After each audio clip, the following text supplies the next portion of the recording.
27 फरवरी 2024 कक्षा 10वीं के सभी छात्र छात्राओं के लिए जो गणित का पेपर होने वाला है। सांख्यिकी एक चैप्टर है बेटा, बेहद महत्वपूर्ण चैप्टर है और उससे जो जो क्वेश्चन बन सकते हैं प्रत्येक टॉपिक पर एक एक क्वेश्चन पढ़ लो और निश्चित रूप से सेम टू सेम क्वेश्चन आ सकते हैं। कभी डाटा बस केवल चेंज कर सकता है। क्वेश्चन क्या आ सकता है? पहले क्वेश्चन पे यदि हम ध्यान दें बेटा तो कह रहा है कि 1 से 9 तक की प्राकृतिक संख्याओं का समांतर माध्य होगा। सबसे पहले बेटा बात करें यदि समांतर माध्य की, तो समांतर माध्य बराबर होता है कुल पदों का योग बटे कुल पदों की संख्या। कुल पदों का योग बटे कुल पदों की संख्या। कुल पदों की संख्या। बातें समझ में आ रही हैं? यानी इसी टॉपिक पे ये लगना है। सांकेतिक फॉर्म में लिखते हैं तो इसको लिखते हैं बेटा x बार समेशन ऑफ कुल पदों का योग बटे कुल पदों की संख्या। मान लो पद x1 x2 dash dash xn हो, तो इन सभी को आपस में जोड़कर पदों की संख्या कितनी है? n। तो क्या करेंगे?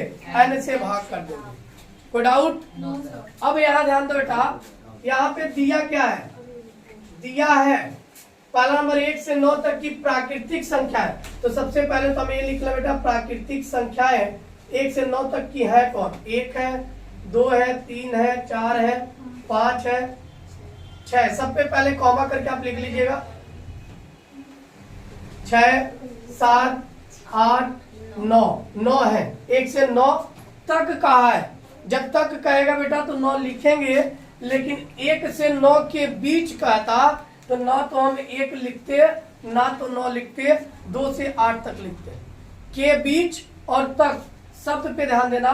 तक लिखा है तो आप ये भी लिखोगे और ये भी लिखोगे, लेकिन बीच शब्द लिख दिया तो ये दोनों छोड़ के उनके बीच आने वाली संख्याओं को लिखा जाएगा। क्लियर? Yes sir. अब यहाँ ध्यान दो, क्या पूछा? समांतर माध्य।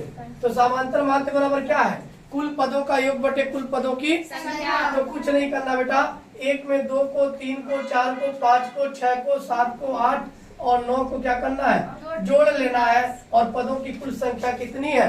9 है, तो 9 से भाग कर देना है। जोड़ोगे तो क्या आ जाएगा बेटा? 2 और 1 3, 3 6 4 10 5 15, 15 और 6 21 7 28, 28 और 8 28 और 8 36, 36 और 9 47 45 बटे क्या हो जाएगा? 9 कटेगा। कितने बार में?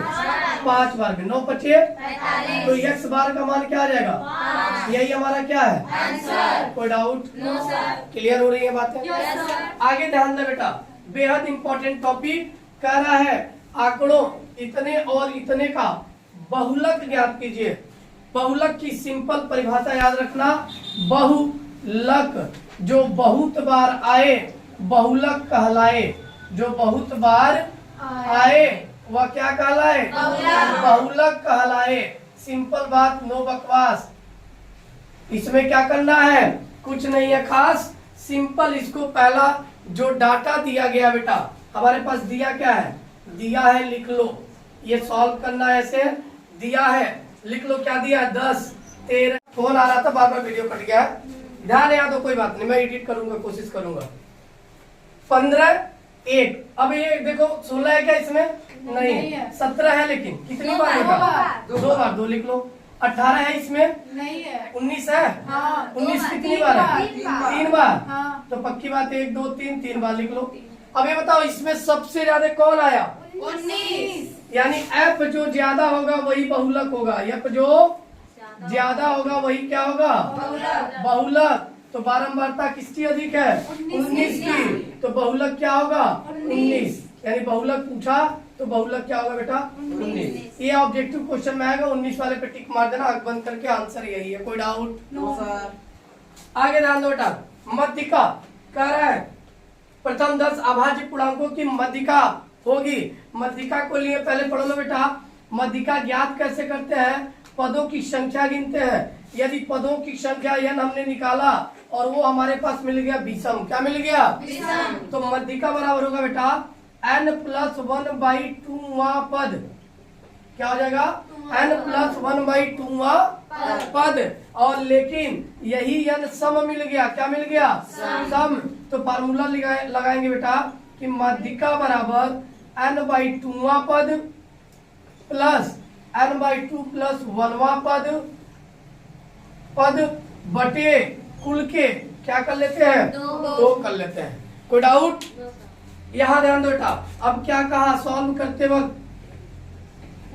कहा प्रथम 10 अभाज्य पूर्णांकों की माध्यिका होगी, यानी प्रथम 10 अभाज्य संख्याएं लिखनी है।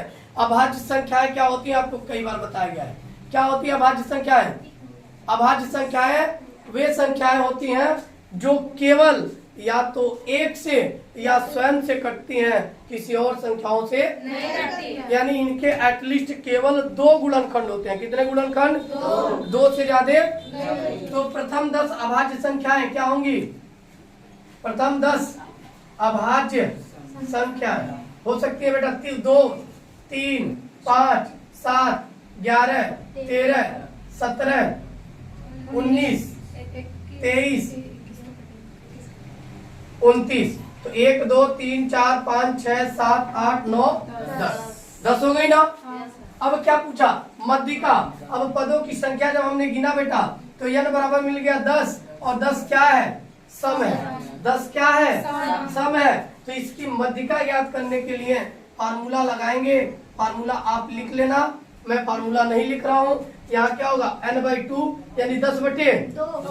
तो डायरेक्ट लिख दो 5वां पद। कोई डाउट? यहाँ भी 5 आएगा और प्लस 1 6वां पद, तो 6वां पद यानी 6 वाला टर्म और 5 वाला टर्म बाई क्या कर लेंगे? 5वां टर्म क्या होगा? 1, 2, 3, 4, 5। 5वें पे क्या है? 11। और छठे पे क्या है? 13। तो 11 में 13 को जोड़ के 2 से भाग कर लेंगे। क्या आ जाएगा बेटा?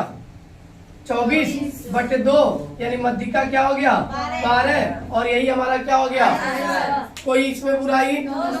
इजी है कि नहीं है? और इस टाइप का 100% क्वेश्चन बोर्ड एग्जाम में देखने को मिलेगा, तो तैयार करके ही जाइएगा। क्लियर? नोट कीजिए।